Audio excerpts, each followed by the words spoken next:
আমাদেরকে জেনে নিতে হবে এই জমিনের মধ্যে ইসলামী আন্দোলনকে যদি বিজয়ী করতে হয় তাহলে এই ধরনের পরীক্ষা আমাদের নেতৃবৃন্দ যেটি দিয়ে গেছেন।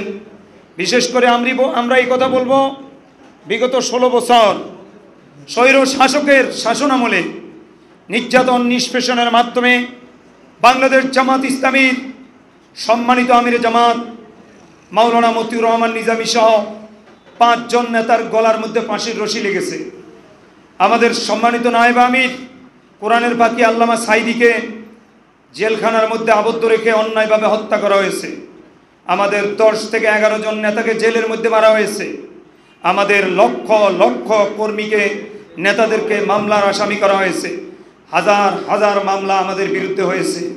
শুধু এখানেই শেষ নয়, সাতক্ষীরা, ঝিনাইদহ, গাইবান্ধা, বগুড়া থেকে শুরু করে অনেক অঞ্চলে আমাদের ভাইদের ঘর বাড়ি, ব্যবসা প্রতিষ্ঠান, চাকরি বাকরি সব কিছু থেকে শেষ করে দেওয়া হয়েছে। ঝিনাইদহ একটা জেলা, সেখানেই আমাদের 17 জন নেতাকর্মীকে গুম এবং খুনের শিকার হইতে হয়েছে। প্রিয় উপস্থিতি, এটি এর জন্য বাংলাদেশ জামাত ইসলামীর কাছে বড় বড় অফার এসেছে। এই গেল 24-এর নির্বাচনের আগেও জামাত ইসলামীর কাছে অফার আসছে। জামাতকে 60 সিট দেওয়া হবে, 5 জন মন্ত্রী দেওয়া হবে, 10টি সংসদীয় স্থায়ী কমিটির সদস্য বানানো হবে, জামাতের সকল নেতৃবৃন্দ যারা জেলে আছে সবাইকে বের করে দেওয়া হবে এবং সকল মামলা মোকদ্দমা তুলে নেওয়া হবে। জামাত দেশের প্রধান বিরোধী দল হবে। আল্লাহর মেহেরবানি, জামাত ইসলামী ছাত্র শিবির এমন একটি সিদ্ধান্ত নিয়েছে, যেই সিদ্ধান্তের আলোকে জামাত সিদ্ধান্ত নিয়েছে কোনো অবস্থাতেই বাতিলের কাছে মাথা নত করা যাবে না। এটাই হচ্ছে বদরের শিক্ষা, এটা হচ্ছে উহুদের শিক্ষা, এটা হচ্ছে খন্দকের শিক্ষা। সম্মানিত উপস্থিতি, বাংলাদেশ জামাত ইসলামীর সম্মানিত assistant secretary, senior assistant secretary জনাব মোহাম্মদ কামারুজ্জামান, আপনাদের অনেকের মনে আছে 2015 সালে ওনার জেলে ফাঁসি হওয়ার আগে প্রায় 15 দিন পর্যন্ত সরকার বিভিন্ন নাটক করেছে।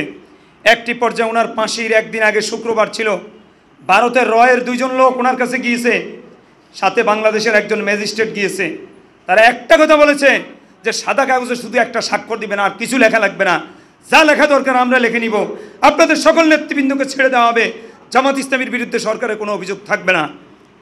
জনাব মোহাম্মদ কামারুজ্জামান স্পষ্ট ভাষায় বলেছে যে এই বাতিলের কাছে মাথা নত করার কোনো সুযোগ নাই।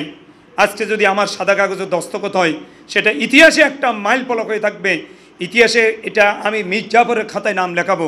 সুতরাং আমাদের সাথে তোমাদের কোনো আপোষ নেই।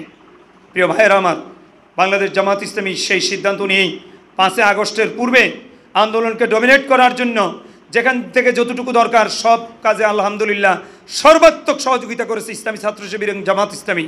একটি পর্যায়ে এসে আওয়ামী লীগ বেসামালে 1 তারিখে জামাত ইসলামীকে নিষিদ্ধ ঘোষণা করেছে। আল্লাহর গজব তাদের উপরে পড়ে গিয়েছে। 1 তারিখে জামাত নিষিদ্ধ হয়েছে, 5 তারিখে হাসিনা বাংলাদেশ থেকে পলায় যেতে বাধ্য হয়েছে। আল্লাহ রাব্বুল আলামিন উত্তম ফয়সালাকারী। আসুন, বাংলাদেশ জামাত ইসলামী নেতৃবৃন্দ যেই জন্য ফাঁসির কাস্টে ঝুলেছে, যে জন্য রক্ত দিয়েছে, বৈষম্য বিরোধী ছাত্র, শ্রমিক এবং গার্মেন্টস শ্রমিক, রিক্সাওয়ালা থেকে শুরু করে এদেশের আপাময় জনতা যারা রক্ত দিয়েছে, তাদের এই রক্তের কাছে আমরা ঋণী হয়ে গেছি। এই সফলতা তাদের, এই সফলতার মালিক তারা।